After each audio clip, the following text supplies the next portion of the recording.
کسی دانشور نے بہت اچھی بات کہی ہے اور مجھے بڑی پسند ہے. ہم سبھی لوگ اس میں شامل ہیں، علماء، پیر، عوام، فقیر.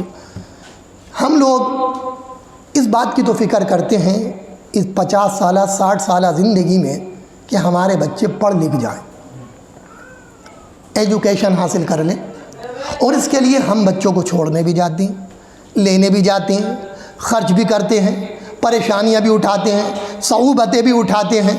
لیکن اس کے بعد بھی یہ گارنٹی نہیں ہے کہ آپ کا انجینئر بیٹا، آپ کا ڈاکٹر بیٹا، آپ کا پروفیسر بیٹا، آپ کا بیرسٹر بیٹا، انگلش میں دھائیں دھائیں گفتگو کرنے والا بیٹا آپ کی خدمت کرے گا، فرما برداری کرے گا، آپ کے سامنے زبان نہیں کھولے گا، آپ کے ہر حکم پر تابع ہو کر لبیک کہے گا. یہ کوئی دنیا دار نہیں کہہ سکتا کہ ہاں میرا بیٹا ایسا کرے گا.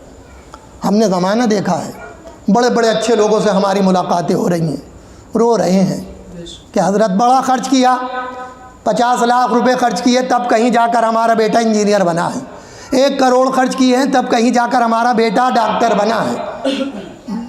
لیکن فرما برداری نہیں ہے. 5 منٹ کے لیے ہمارے پاس بیٹھنے کو تیار نہیں ہے، 2 منٹ ہمارے حالات جاننے کو تیار نہیں ہے. پیسہ بھرپور ہے لیکن پیسے کی ہمیں ضرورت نہیں ہے، پیسہ تو ہم نے خود کمایا ہے. آج تو ہمیں ہمدردی کے 2 الفاظ چاہیے، آج تو ہماری کوئی طبیعت پوچھ لے تو ہمارا دل باغ باغ ہو جائے گا. ہمیں ایسی اولاد چاہیے، یہ تمنا رکھتے ہیں. لیکن بیٹا نوکر کو کہتا کہ جاؤ ڈیڈی کو لے جانا، پاپا کو لے جانا ڈاکٹر کے یہاں دوائی دلا دینا. اب آپ دیکھ رہے ہیں ترستی ہوئی نگاہوں سے تڑپ کر اولاد کو، کہ اولاد آج یہ بھی حال نہیں رکھتی کہ ہمیں اپنے ساتھ لے جائے. کل ہماری اولاد جب بیمار ہوا کرتی تھی تو ہم اسے گودوں میں لے جایا کرتے تھے ڈاکٹروں کے پاس، اپنا قیمتی وقت اپنی اولاد کے لیے دیا کرتے تھے.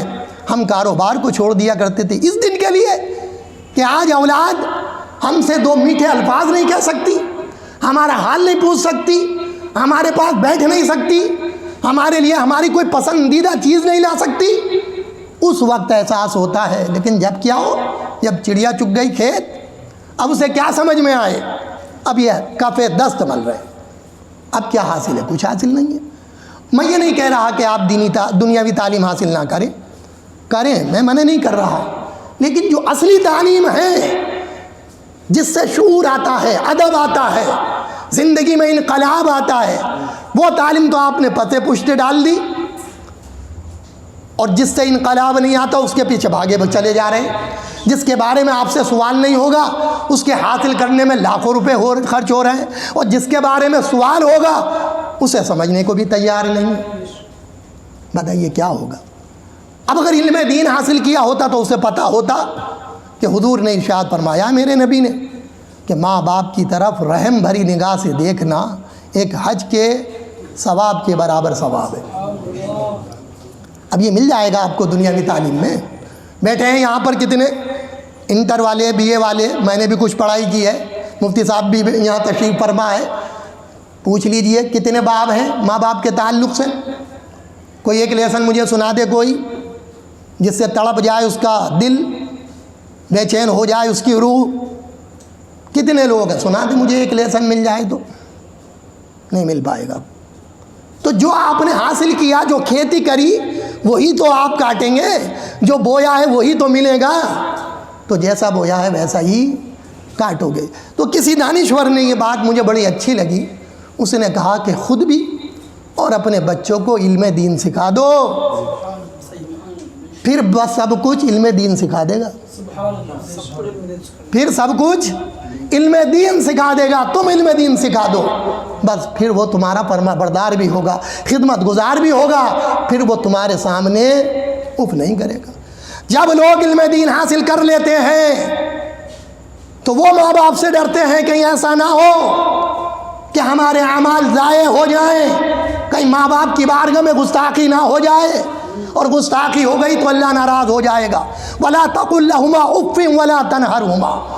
اور ماں باپ میں سے ان کو اف تک نہ کہو اور نہ انہیں جھڑکو. وَقُلْ لَهُمَا قَوْلًا كَرِيمًا. اور ان سے نرم گفتگو، میٹھی گفتگو کیا کرو. سمجھ رہے ہیں آپ؟ اور لیکن جب دنیاوی تعلیم حاصل کرتا ہے تو ماں باپ ڈرتے ہیں کہیں ایسا نہ ہو بچہ گھر سے نہ نکال دے، کہیں پورے محلے میں بے عزتی نہ ہو جائے اونچی آواز میں بول کر کہ بڑھیا بڈھوں نے دماغ کھا لیا ہے میرا۔ اور یہی ہے کیفیات، یہی حالات ہے، لوگ سمجھنے کو تیار نہیں ہیں۔ علم دین جو علم ہے حقیقت میں اس کو تو ہم سمجھ نہیں رہے، اور جو علم دین نہیں ہے اس کے پیچھے بھاگے چلے جا رہے ہیں۔